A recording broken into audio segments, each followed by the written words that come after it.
बिस्मिल्लाहिर्रहमानिर्रहीम। अस्सलाम वालेकुम। Welcome to my YouTube channel grip of nurses. I am Sabiha Shahid, senior instructor of nursing. Please subscribe my YouTube channel and press bell icon. Dear students, today our topic is on routes of drug administration. Let me start the video. Routes of drug administration. Routes mean रास्ता, drug जो pharmaceutical drugs होती हैं जो हम patient को cure करने के लिए या उनको ट्रीट करने के लिए जो भी ड्रग्स हम देते हैं। एडमिनिस्ट्रेशन का मतलब होता है एडमिनिस्टर करना या दाखिल करना, वो फार्मास्यूटिकल ड्रग्स जो हम पेशेंट्स को देते हैं। Route of drug administration is the path, यानी कि फार्मास्यूटिकल जो ड्रग्स होती हैं वो रास्ता उनको एडमिनिस्ट्रेट करने का बाय विच या through which drug is brought into contact with the body.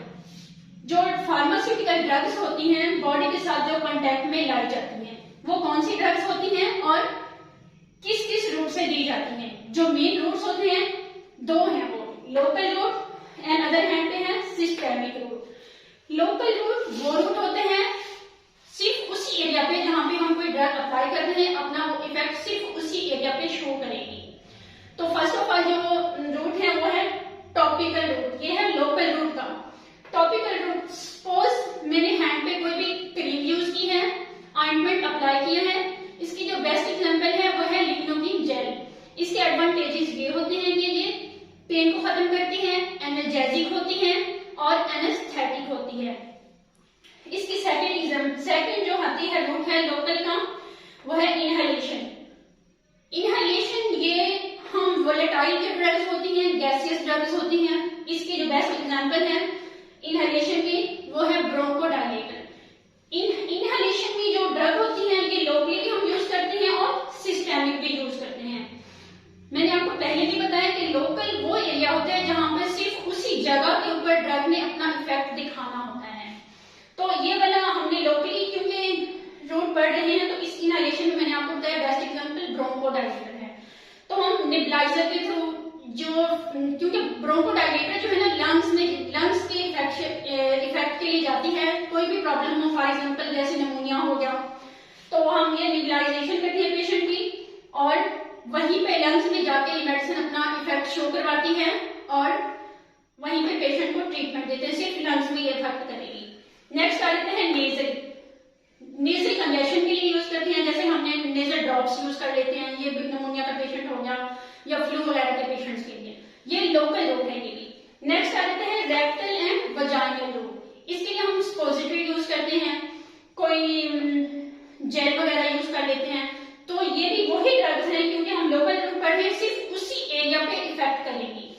Next आ जाता है कंजक्टिवल। कंजक्टिवल ये हमारी आई का म्यूकस मेम्ब्रेन का यानी कि टॉप रूट होता है, ये टॉप एरिया होता है, यहाँ पे सिर्फ हमारी आंख में कोई भी प्रॉब्लम है तो हम जो ड्रग अप्लाई करेंगे लोकल रूट में तो सिर्फ इसी कंजक्टिवा पे यानी कि टॉप म्यूकस मेम्ब्रेन पे ये ड्रॉप्स वगैरह यूज कर सकते हैं। तो ये आईज पे इफेक्ट अपना दिखाएंगी। नेक्स्ट आ जाती है ऑरिकुलर। ऑरिकुलर कान का एरिया होता है, इसमें हम कान का कोई भी प्रॉब्लम हुआ है, कोई ड्रॉप्स वगैरह यूज करने हैं तो हम ऑरिकुलर एरिया के इफेक्ट को शो करवाने के लिए ये ड्रग यूज करेंगे। नेक्स्ट आता है सिस्टेमिक रूट। सिस्टेमिक रूट वो रूट होता है ये ऑल ओवर द बॉडी यानी टोटल ब्लड सर्कुलेशन में ये ड्रग्स जाएंगी और हमारे पूरे बॉडी पे इफेक्ट करेंगी। सिस्टेमिक रूट को फर्दर टू रूट्स में डिवाइड कर दिया गया है। नंबर 1 पे है एंट्रल रूट, नंबर 2 पे है पेरेंटल रूट। एंट्रल से आपको खुद ही फील हो रहा होगा कि एंट्रल इंटेस्टाइन, एंट्रल जो होता है वो इंटेस्टाइन यानी कि वो ड्रग जो इंटेस्टाइन के थ्रू जाती है, ये हमारे ओरली हम यूज करते हैं। इसमें टेबलेट फॉर्म में हो गई, सिरप हो गया, सस्पेंशन हो गई। तो फर्स्ट ऑफ ऑल अगर हम मिसाल के तौर पर एक पेशेंट को टेबलेट देते हैं तो ये मुंह के थ्रू से होती हुई स्टोमिक में जाएगी, स्टोमिक में अपनी एब्जॉर्प्शन स्टार्ट कर देगी, वहां से होती हुई ये पोर्टल वेन में जाएगी, पोर्टल वेन से होती हुई लीवर में जाएगी। यहाँ पे लीवर उस ड्रग को मेटाबोलाइज करेगा।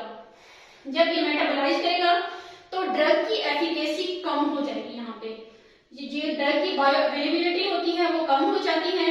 तो यहाँ पे इस फर्स्ट पार्ट ऑफ मेटाबोलाइजेशन जो होती है इसको कहते हैं, जो इंटेस्टाइन के थ्रू जो ड्रग जा रही होती है तो ये कहते हैं first part of metabolism.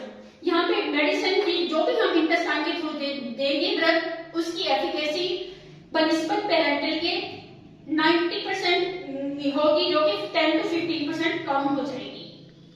Oral के थ्रू सबसे पहले आ जाती है सबलिंगुअल। सबलिंगुअल यानी जुबान के नीचे।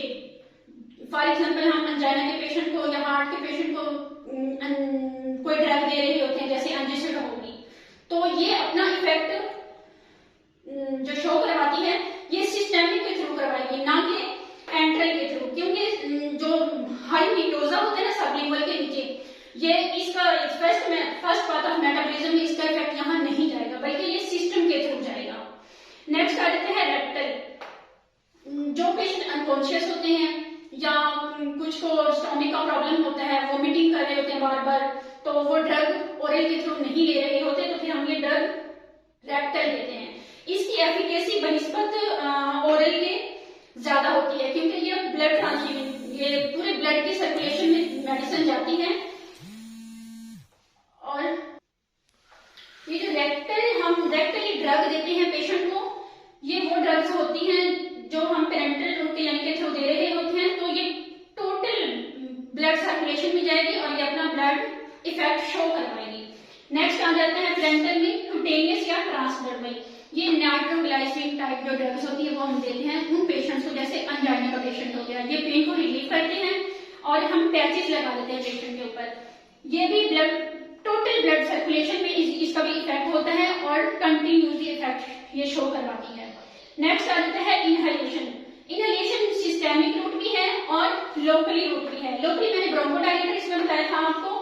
पेरेंटल में जैसे हम पेशेंट को एनेस्थीसिया देते हैं, किसी की सर्जरी करनी हो तो जनरल एनेस्थीसिया हम इनहेलेशन के थ्रू देते हैं। नेक्स्ट आ जाता है नेजल। नेजल भी सेम ऐसे ही है, इसकी भी पेरेंटल में टोटल ब्लड सर्कुलेशन के थ्रू पूरे बॉडी में इसकी ड्रग इफेक्ट करेगी।